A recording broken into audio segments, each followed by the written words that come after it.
Shalom sahabat-sahabat Kristus, berjumpa kembali melalui saat teduh hari ini dengan tema Masihkah ingin bersembuh. Kita akan merenungkan tema ini melalui bacaan Alkitab yang terambil dari kitab Mazmur pasal 139 ayat 1 sampai 12 yang berbunyi demikian. Untuk pemimpin biduan, Mazmur Daud. Tuhan, Engkau menyelidiki dan mengenal aku. Engkau mengetahui kalau aku duduk atau berdiri. Engkau mengerti pikiranku dari jauh. Engkau memeriksa aku kalau aku berjalan dan berbaring. Segala jalanku kau maklumi. Sebab sebelum lidahku mengeluarkan perkataan, sesungguhnya semuanya telah kau ketahui, ya Tuhan.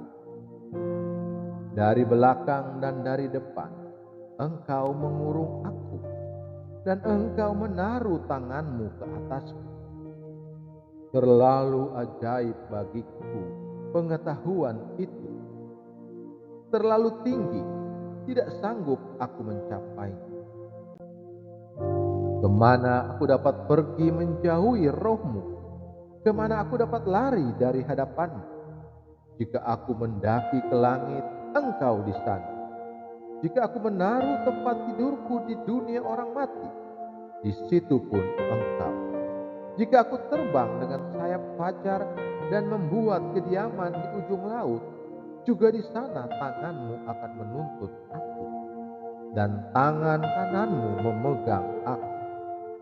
Jika aku berkata, biarlah kegelapan saja melingkupi aku, dan terang sekelilingku menjadi malam, maka kegelapan pun tidak menggelapkan bagimu, dan malam menjadi terang seperti siang. Kegelapan sama seperti terang.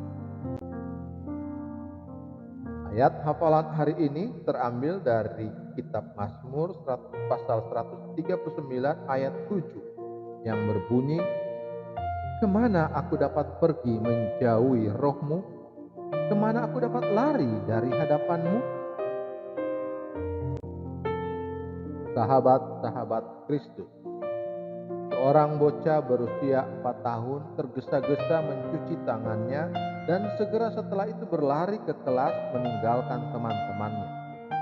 Bocah tersebut membenamkan kepalanya ke dalam tas ransel besarnya.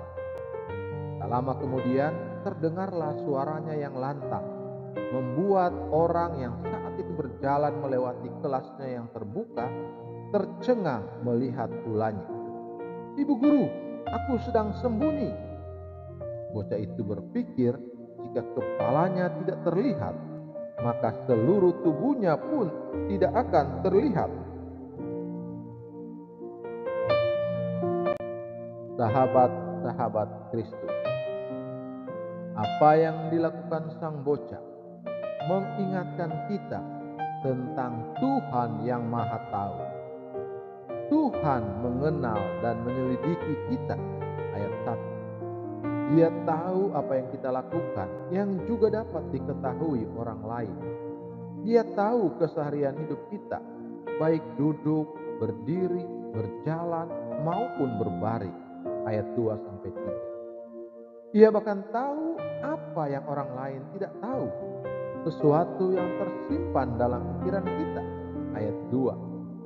Serta perkataan yang belum keluar dari mulut kita, ia pun tahu. Ayat 4. Benarlah apa yang pemazmur katakan, bahwa kita tidak mungkin dapat bersembunyi dari hadapan. Sahabat-sahabat Kristus, disadari atau tidak, mungkin ada kalanya Anda dan saya bertingkah seperti si bocah. Kita berusaha menyembunyikan rapat-rapat kesalahan kita dari hadapan Tuhan. Kita berlari menjauhi darinya, berpikir bahwa kita dapat hidup tanpa berurusan dengan Tuhan. Betapa sia-sia hidup seperti itu. Pemahaman bahwa Tuhan Maha Tahu seharusnya membuat kita tidak lagi berlari dan bersembunyi dari Tuhan, tetapi justru membawa diri kita untuk senantiasa dikenal dan diselidiki oleh Tuhan, membuka diri untuk ditegur, diperbaiki, dan dibentuk semakin serupa dengan Kristus. Selidikilah aku, ya Allah, dan periksalah hatiku. Ujilah aku dan tuntunlah aku di jalan yang benar. Terpujilah Kristus. Haleluya. Tuhan memberkati dan menyertai kita semua. Amin.